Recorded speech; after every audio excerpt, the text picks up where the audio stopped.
देखते हैं चुनावी मुद्दा क्या है इस बार का। चुनावी मुद्दा कानून व्यवस्था। सबसे बड़े जो रिस्पोंडेंट हैं उन रिस्पोंडेंट्स में से सबसे ज्यादा जो है वो कहते हैं भैया लॉ एंड ऑर्डर है मुद्दा इस बार का। जातीय जनगणना, उसके बाद नंबर 2 23.5% रिस्पोंडेंट्स कहते हैं कि हमारे लिए जातीय जनगणना एक बड़ा मुद्दा है। राहुल इसको उठाते रहे हैं तो क्या वो उससे खुद को कनेक्ट करते हैं। बेरोजगारी 21.2% लोग कहते हैं हमारे लिए तो बेरोजगारी बड़ा मुद्दा है। ऑपरेशन सिंदूर पाकिस्तान को जवाब जैसा जो मुद्दा है 14.4% लोग इससे कनेक्ट करके खुद को देखते हैं। वोट चोरी बहुत हाल के दिनों में इसको विपक्ष की तरफ से उछाला गया है। 14% लोग कहते हैं कि हमारे लिए यह मुद्दा है। तो बिहार में सबसे बड़ा मुद्दा इसमें स्पष्ट दिखाई दे रहा है। अगर पहले और दूसरे की बात करें आप तो कानून व्यवस्था का और जातीय जनगणना का मुद्दा ये फर्स्ट एंड सेकंड पर है। अब जरा देखिए क्या आपको लगता है कि वोट चोरी की जो बात कही जा रही है, हालांकि वोट चोरी के संदर्भ में आपने देखा कि 14% रिस्पोंडेंट ये कहते हैं कि हाँ वोट चोरी जैसा मामला उनको कनेक्ट करता है। लेकिन वोट चोरी, क्या आपको लगता है कि वोट चोरी का दावा सही है? आप जब क्वेश्चन बनाते हैं तो क्वेश्चन में कई सवाल इस तरीके से रखते हैं सर्वे के दौरान कि अगर मान लीजिए कहीं कुछ ऐसा कहा जा रहा है जहां पर दिल की बात छिपाई जा रही है तो अगले सवाल में वो दिल की बात सतह पर आ जाए। अब यार यहां देखिए दावा सही है, 32% लोग कहते हैं कि ये जो वोट चोरी वाला दावा है सही है। दावा झूठा है, 59% लोग ये कहते हैं कि ये जो बातें की जा रही हैं ये इन दावों में दम नहीं है, वोट चोरी जैसा कुछ नहीं है। जहां 7.25 करोड़ वोटर्स की बात हो रही हो वहां 7.24 करोड़ तक अगर बात पहुंची तो ये नंबर इतना बड़ा नहीं है जो हट रहा है कि वहां वोट चोरी जैसा कुछ किया गया हो। कह नहीं सकते कहने वाले लोग भी साइजेबल है 9%। ये 9% लोग जो हैं वो कहते हैं कि हम इस बारे में कुछ कह नहीं सकते कि वाकई वोट चोरी जैसा कुछ हो रहा है कि नहीं हो रहा है। अब जरा इससे आगे बढ़िए। जेवीसी के सर्वे में अगली महत्वपूर्ण बात क्या है? बिहार में जातीय जनगणना से किसे फायदा होगा?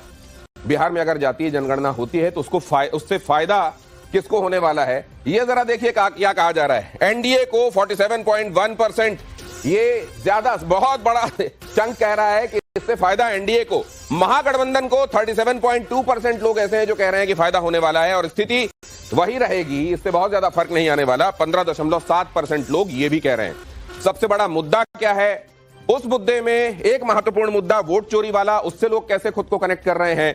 और यहां आपने देख ही लिया जातीय जनगणना वाले मुद्दे पर लोग क्या कह रहे हैं। बिहार में जातीय जनगणना से किसको फायदा होगा, ये 3 महत्वपूर्ण बिंदु हैं।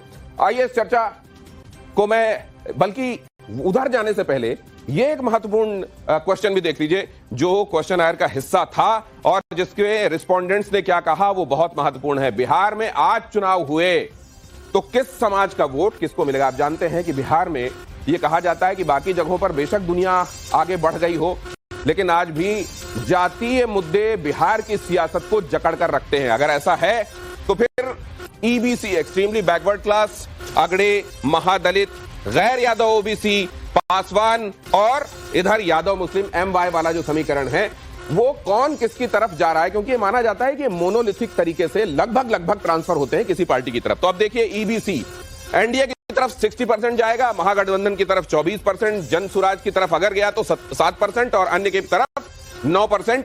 यह कहा जा रहा है ईबीसी का जो ट्रेंड दिखाई देगा। अगड़े किधर जाएंगे? 60% एनडीए के साथ जाएंगे, 17% महागठबंधन के साथ, जन सुराज के साथ 22%, 1% अन्य की तरफ जा सकते हैं। आप चले आइए जरा महादलित की तरफ। एनडीए की तरफ 45%, महागठबंधन की तरफ 35%, जन सुराज की तरफ 12% और अन्य की तरफ 8%। ये आंकड़े दिख रहे हैं उसमें बिटवीन द लाइंस भी बहुत कुछ है, आप भी नोट करते रहिए, मैं भी, और फिर आगे आपको बताऊंगा। अब जरा इधर आ जाइए। महादलित 45%, 35%, 12%, 8% के बाद गैर यादव ओबीसी 70% एनडीए के साथ, महागठबंधन के साथ 15%, 12% जनसुराज और अन्य के साथ 3%। अब जरा चले आइए पासवान किधर जाएंगे? 65% एनडीए के साथ, 25% महागठबंधन के साथ, जनसुराज के साथ 7% और 3% अन्य के साथ।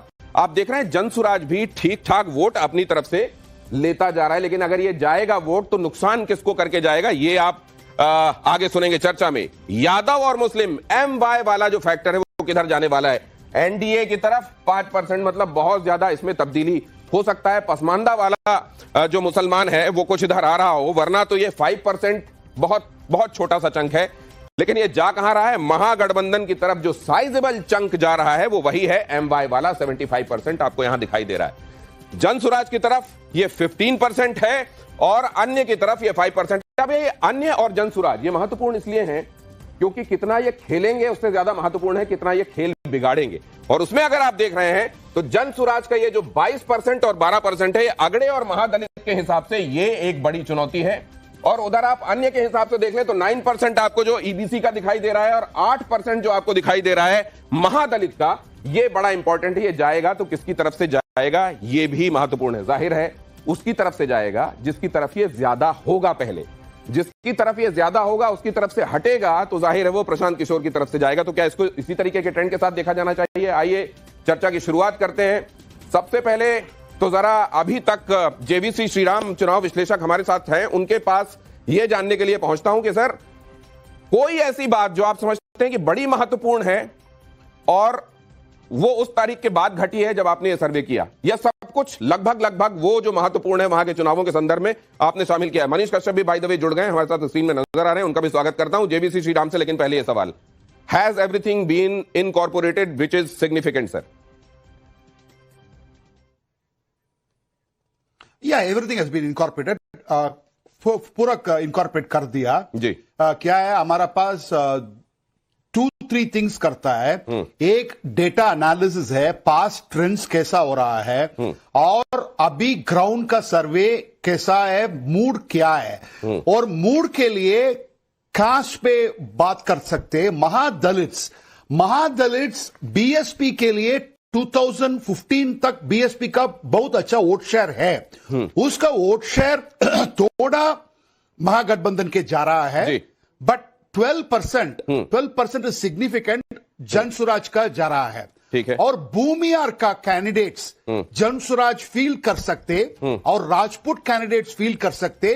दिस 22% विल स्टे विद जन स्वराज। नहीं फील कर सकते, that will move towards the BJP because केंद्र है जन तो आप स्वराज कह रहे हैं का सर जो भी महत्वपूर्ण है वो इनकॉर्पोरेट किया गया है। मैं इसमें ये आगे ये भी आपसे जानूंगा कि ये जो यात्रा निकाली जा रही है अभी इंडी की तरफ से, वो कितना ग्राउंड में चीजों को, सिनेरियो को बदल सकती है। लेकिन उससे पहले जरा जाऊं मैं अनंत विजय, अभी तक जो आपने देखा इस सर्वे में जो महत्वपूर्ण बात आपको समझ में आ रही है, जो उल्लेखनीय है, अंडरलाइन करने वाली है, वो क्या है?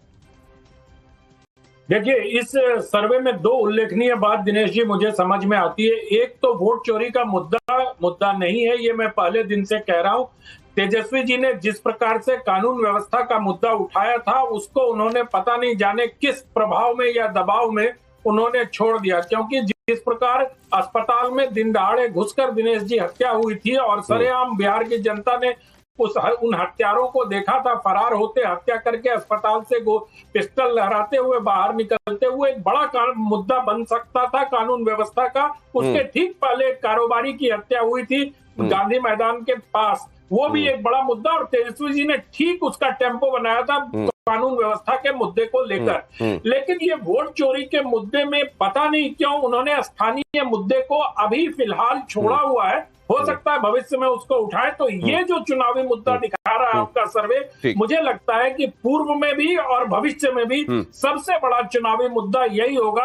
और वोट चोरी का कोई प्रभाव, ये अकादमिक मुद्दे तो सर आप ये जो बात अनंत विजय कह रहे हैं कि लॉ एंड ऑर्डर ही मुद्दा रहने वाला है, तो फिर वो लोग जो कहते हैं कि जंगल राज से हम निकाल कर लाए हैं बिहार को यहां तक, फिर उनकी बातें वो लोगों के बीच में कैसे रेजोनेट होंगी, ये भी मैं आपसे समझूंगा। लेकिन मनीष कश्यप के पास जाना चाहता हूं। मनीष कश्यप, ये अगड़े में आप एक 22% का साइजेबल चंक ले जा रहे हैं सर्वे के हिसाब से, महादलित में 12% ले जा रहे हैं, मुस्लिम भी 15% आपकी तरफ ये दिखाई दे रहा है कि आपकी तरफ जाएंगे। इस तरह के ये वोट ले जाने के साथ आप वोट काटेंगे अलग अलग पार्टियों के, या आप अपनी उपस्थिति ऐसी दर्ज कराएंगे कि जो एक पॉलिटिकल पार्टी की होनी चाहिए? दिनेश जी देखिए, आज से 6 महीना पहले कोई जनसुराज को कंसीडर भी इस लेवल पे नहीं करता था। आज आप कंसीडर कर रहे हैं कि कम से कम हम लोग जो है वो 22%, अगड़े का, महादलित का जो है 12%, उसके बाद से पासवान का जो है 7%, मुस्लिम का जो है 15% हम लोग वोट जो है ले रहे हैं। आज आप ये कह रहे हैं अभी भी चुनाव में 90 दिन बाकी है और बिहार का जो भी एक्चुअल मुद्दा होता है उस मुद्दे पे जो है वो जनसुराज ही बात करती है। तो यकीन मानिए कि 90 दिन के अंदर अंदर सिनेरियो बदलने वाला है और प्रशांत किशोर के साथ जो है बिहार वो चलने वाला है। मनीष जी ये तो आप अच्छी बात है। देखिए, आपको इसी तरीके से अपनी पार्टी की बात रखनी चाहिए जैसे आप रख रहे हैं, लेकिन वोट आप किसका ज्यादा खींच ले रहे हैं अपनी तरफ? आपकी तरफ इंडी वाला आदमी ज्यादा जा रहा है, आपकी तरफ एनडीए वाला आदमी ज्यादा जा रहा है? कह रहे हैं कि आप लोगों का पढ़े लिखों में धमक है, तो वो कौन से तरह के लोग हैं, किस तरफ वो असल में इंक्लिनेशन रखते हैं जो आपकी तरफ जाएंगे? नहीं। किसका वोट काटेंगे आप? लोगों के साथ साथ पढ़े लिखे लोगों के साथ साथ बिहार में जो दिन में जो डाका डाल रहे हैं, जो अधिकारी जो करप्शन के नाम पे डाका डाल रहे हैं और जिससे बिहार के लोग परेशान हैं, वो लोग भी जनसुराज के साथ। धनंजय गिरी, प्रवक्ता भारतीय जनता पार्टी के, एक इनिशियल कमेंट उनसे रिमार्क लेता हूं। धनंजय गिरी, ये जो आपने देखा शुरुआत में, क्या दिखाई दे रहा है आपको इस बार? पहले से आपकी तस्वीर सुधर रही है, बिगड़ रही है, वैसी रहेगी, क्या होगा? नहीं, देखिए, नीतीश कुमार नरेंद्र मोदी के नेतृत्व में जो बिहार का विकास हुआ है, आप देखेंगे पिछले 20 साल से हम बिहार में हैं। क्यों? क्योंकि राजनीति में एक प्रो इनकम्बेंसी का शुरुआत हुई है। आज जो लोग इंडिया अलायंस के लोग सड़क पे घूम रहे हैं, चमचमाती हुई सड़कों से उनकी आंखें चकाचौंध है। वो रोड पर घूम रहे हैं, हम रोड मैप लेके खड़े हैं। हमने कितना काम किया है और आगे कितना काम करेंगे। रोड पर घूमने से नहीं वोट मिलता है। राहुल गांधी कहते हैं कि इतना घुमा, इतनी भीड़ आ गई, वोट क्यों नहीं मिला? भीड़ भारत का भविष्य नहीं। धनंजय जी, बड़ी विनम्रता से एक सवाल का जवाब आपसे चाहता हूं। अगर ऐसा है सर, आप वाकई प्रो इनकम्बेंसी बात कर रहे हैं, तो ये लॉ एंड ऑर्डर अभी भी नंबर 1 मुद्दा क्यों दिखाई दे रहा है? नंबर 1। नंबर 2, अगर ऐसा होता ही तो फिर आपको ये झड़ी क्यों लगानी पड़ती कि लो पेंशन बढ़ा देते हैं, लो किसान सलाहकार तुम भी ज्यादा पैसा लो पहले से, तुम लो संविदा वालों तुम भी ज्यादा, फिर ऐसा क्यों करना पड़ता आपको? आपसे उससे ज्यादा विनम्रता से मैं आपको जवाब देता हूं कि जब कांग्रेस ने सत्ता छोड़ी तो 13,132 करोड़ का बजट था। जब उन्होंने लालू के ललटेन में तेल डाला 15 साल तक 23,326 करोड़ का बजट था। आज 3,27,000 करोड़ के बजट तक हम ले गए। तो हम तो विकास को सतत प्रगतिशील करते जा रहे हैं। हम अकेले मेट्रो का बजट 13,665 करोड़ का, 23,665 करोड़, 13,665 करोड़ का लेके आए। कांग्रेस के पूरे स्टेट के बजट से ज्यादा हम अकेले एक प्रोजेक्ट का बजट लेके आए। तो 200 का पेंशन था, हम उसको 400 किए, आज 1100-1200 किए। तो हम तो लगातार सतत विकास करते जा रहे हैं। अब राहुल गांधी अपनी दीदी को लेकर के आए हैं, लेकिन नरेंद्र मोदी के साथ करोड़ों दीदी खड़े हैं, जो लखपति दीदी बनी है, जो ड्रोन दीदी बनी है। हमें मौका मिलता है तो हम समाज के लिए काम करते हैं, इन्हें मौका मिलता है परिवार के लिए काम करते हैं, हम प्रजातंत्र के लिए काम करते हैं। मोदी के सहारे नैया खेली जाएगी, आप ये कह रहे हैं? आप मैं देख रहा हूं कि मोदी पर आपका जोर ये बताता है कि आपका खेवनहार कौन है। लेकिन मैं आगे बढ़ूं उससे पहले जरा ए.के. वाजपेयी जी, बहुत जल्दी से आपसे जानना चाहता हूं, उस सवाल का बहुत अच्छा जवाब तो नहीं मिला। पहले से और अच्छी, बहुत अच्छी तस्वीर, बहुत मजबूत तस्वीर, उतनी ही वैसी ही प्रो इनकम्बेंसी के तहत जैसा आपने देखा, या पहले से कम? ईमानदार विश्लेषण आपका, सर्वे सामने है आपके। देखिए दिनेश जी, ऐसा है, जो हम लोगों ने टारगेट फिक्स किया है और जो काम जमीन पे चल रहा है उसके हिसाब से तो 2025 225 एनडीए लेके आने वाला है। और ये ऐसे ही खोखला दावा नहीं है हम लोगों का, जमीन पे जाके काम कर रहे हैं। अभी तो इन्होंने तो यात्रा करी है, हमने तो जाके घर घर जाके लोगों से मिले हैं, district wise block wise meeting की है, उसके बाद रैलियां भी करी है। अरे सर, लेकिन हेडक्वार्टर पे रैली पिछली बार तो साथ में नहीं थे ना आप लोग? 13 से 14 लाख करोड़ का। दूसरे लोग ये भी कहते हैं कि एलजेपी से जब पूछिएगा तो उनसे पूछ लीजिएगा कि उनके हेलीकॉप्टर की तरह तो उनका आकलन नहीं, कहीं ऊपर से तो नहीं देख रहे हैं चीजें, ग्राउंड वाली छोटी छोटी दिख रही हो या बड़ी बड़ी, कुछ उनका करीब न जाने एक्चुअलिटी दिख रही है उनको। दिनेश जी 100% रिजल्ट आया 2024 में। अरे 2024 में 100% रिजल्ट, 2014 में 100% रिजल्ट। हम लोग काम के बरसे जीते हैं और असेसमेंट कभी गलत नहीं होती है। हम लोग तो पार्टी और नेता हमारे जाने जाते हैं कि चीजों को सही मापते हैं, और इसी के हिसाब से हमको ये लग रहा है कि इस बार 65% वोट कम से कम हम लोग लेने जा रहे हैं। कंचना यादव से भी जरा, कंचना यादव, आपने देख लिया सबसे बड़ा मुद्दा क्या है? लोग एक पूरा ब्लॉक किस तरफ वोट करता रहा है, लेकिन जनसुराज के आने के बाद डायनेमिक्स क्या बदल रहे हैं, अदर्स के पास तरफ क्या जा रहा है, आपको क्या दिखाई दे रहा है? अभी तक आपने क्या रीड किया? देखिए, सबसे पहले तो मैं वाजपेयी जी को कहूंगी, कभी से क्या आप श्योर हैं कि आप एनडीए के साथ ही रहेंगे? कहीं ऐसा तो नहीं है कि आप अकेले से लड़े और किसी और के साथ जाएं और जो ट्राइपोलर बनाने की आप कोशिश करें? जिस तरीके से आपके स्क्रीन स्क्रीन पर दिखाया जा रहा है, दरअसल हमारा जो सर्वे है ग्राउंड पर, क्योंकि हम सब भी ग्राउंड पर हैं, सर्वे हमारा कहता है कि बिहार में इलेक्शन बाइपोलर है, इंडिया वर्सेस एनडीए। वहां पर ट्राइपोलर का कोई संभावना ही नहीं है। तो ये जबरदस्ती का जो ट्राइपोलर और सर्वे और इस तरीके से दिखाए जाने की कोशिश करिए, मैं इसको आप अपनी बात तो करिए कंचना जी, बहुत जल्दी से। सुन, सॉरी, एक सेकंड, मैं रेस्पेक्ट कर रही हूँ जिनका सर्वे है, लेकिन हमारा जो सर्वे कह रहा है वो ये कह रहा है कि बिहार में कहीं और कोई पार्टी एग्जिस्ट नहीं करती है, इंडिया वर्सेस इंडिया हो चुका है। तो ये फालतू का बनाने का नैरेटिव कोशिश हो रहा है, इससे कुछ होने जाने वाला नहीं है जी। मतलब आप ये कह रही हैं प्रशांत किशोर वगैरह कहीं कुछ नहीं है, केवल इंडी और इंडी ही है चारों तरफ? देखिए, नहीं, पिछली बार भी 2020 में एक पार्टी लॉन्च हुई थी, प्लूरल्स पार्टी करके, वो भी हवा में ऐसे ही उड़ गई। उनको भी एक ट्राइपोलर बनाने की कोशिश हो रही है, हर साल होता है ये एक्सपेरिमेंट, बीजेपी के द्वारा होता रहता है कि एक नई पार्टी लॉन्च करो, वो विपक्ष वालों का वोट कटवाओ, लेकिन ऐसा कुछ होता नहीं। इलेक्शन बिहार में बाइपोलर होकर देखिए, मैं बहुत जल्दी से जरा कांग्रेस से भी आपके साथी है, लेकिन आपने एक पृष्ठभूमि बना ली है तो अब उनको जवाब देने में यहाँ आसानी रहेगी। अश्विनी कुमार मिश्रा, आपसे भी जानना चाहता हूँ, मामला कितना हंकी डोरी आपके प्रोस्पेक्ट्स के हिसाब से दिखाई दे रहा है, क्योंकि यहां पर देखते चलिएगा हम क्या सर्वे में क्या फाइंडिंग्स है वो आपके सामने रख रहे हैं।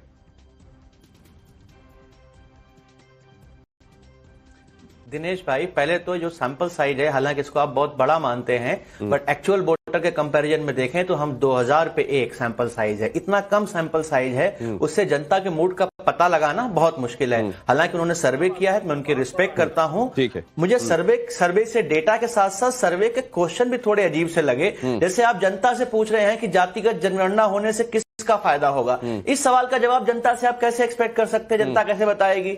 इसका आप कैसे आकलन करेंगे? रही बात बार बार प्रशांत किशोर को पोर्ट्रेट करने की कोशिश की जा रही, जैसे हमारी बहन कंचना। अरे नहीं, आपने महत्वपूर्ण बात कही है, ये जेवीसी श्रीराम से पूछ लीजिए, कोई नेता जेवीसी श्रीराम से जल्दी से पूछ लीजिए। आगे मैं मिश्रा जी, महत्वपूर्ण बात है आपने जो कही है कि आपने रिस्पोंडेंट से ये क्यों पूछा कि जातीय जनगणना से किसको फायदा होगा? जेवीसी श्रीराम, जल्दी से। ये इसे 18% ऑफ द वोट्स पहले 2020 पे इंडिपेंडेंस और छोटा पार्टीज का गया, इसका रिकॉर्ड पे है। हमारा सैंपल साइज कम है, बट हमारा बजट के लिए सैंपल साइज कर दिया, और हमारा रिसर्च भी है, हमारा ऑडिट भी है। आपके लिए थोड़ा सर्वेस है, 3000 2500 सैंपल साइज के लिए आप अप्रिशिएट करता है कांग्रेस लोग। ओके, आगे बढ़ना पड़ेगा, वरना ये सारे फिगर्स मैं आपके सामने रख नहीं पाऊंगा। कंचना यादव कुछ कहना चाहती है, लेकिन पहले देख लीजिए जरा अब अगला महत्वपूर्ण मसला इस सर्वे का, वो देखिए आरजेडी में अंदरूनी कलह को आप कैसे देखते हैं? आरजेडी में अंदरूनी कलह, हालांकि इसमें कंचना कह सकती है कि मान के आप कैसे चल रहे हैं कि अंदरूनी कलह है, लेकिन इसके लिए देख लिया जाना चाहिए कि दोनों भाइयों की तरफ से क्या स्टेटमेंट। परिवार का मामला है 45%, लालू परिवार में लड़ाई है 34.7%, नाटक है और मार्केटिंग की रणनीति है 10.3%। ये भी कहते हैं कि ये सब जानबूझकर किया जाता है, थोड़ा कंफ्यूजन फैलाना भी बहुत जरूरी होता है कि रायता ना फैले तो फिर स्वाद नहीं आता। प्रशांत किशोर के बारे में आपकी क्या राय है, ये भी हमने पूछा कि आप उनकी हैसियत को इन चुनावों में कैसे, किंग मेकर है 12.4% लोग कहते हैं, खेल बिगाड़ेंगे 32.2%, 7% लोग कहते हैं।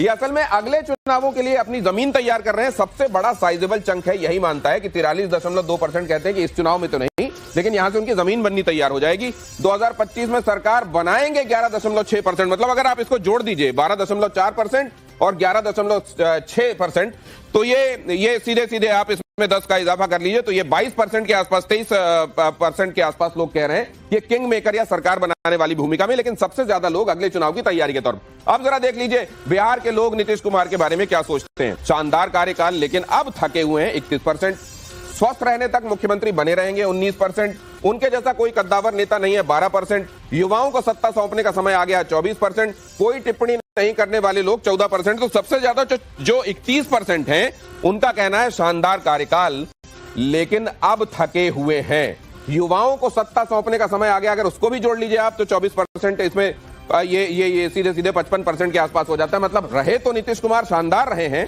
लेकिन अब थकान आने लगी है, फटीग आने लगी है, किसी और को मौका। अब अगला देखिए जरा, ये जेवीसी का सर्वे, सवाल कि बिहार में मुख्यमंत्री पद का पसंदीदा चेहरा कौन है, पसंदीदा चेहरा। अब जरा देखिए पहले की रीडिंग, यहां कोई विरोधाभास मिलता है या उसी के सपोर्ट में यहां पर फाइंडिंग है। देखिए जरा, तेजस्वी यादव कह रहे हैं रिस्पोंडेंट्स में से जो मानते हैं कि तेजस्वी यादव होना चाहिए, सबसे अच्छा मुख्यमंत्री चेहरा वही है। सबसे बड़ा नंबर यही 30% लोग कह रहे हैं कि ये तेजस्वी यादव ही होना चाहिए सीएम के तौर पर, तो उन्हीं का चेहरा ठीक लग रहा है।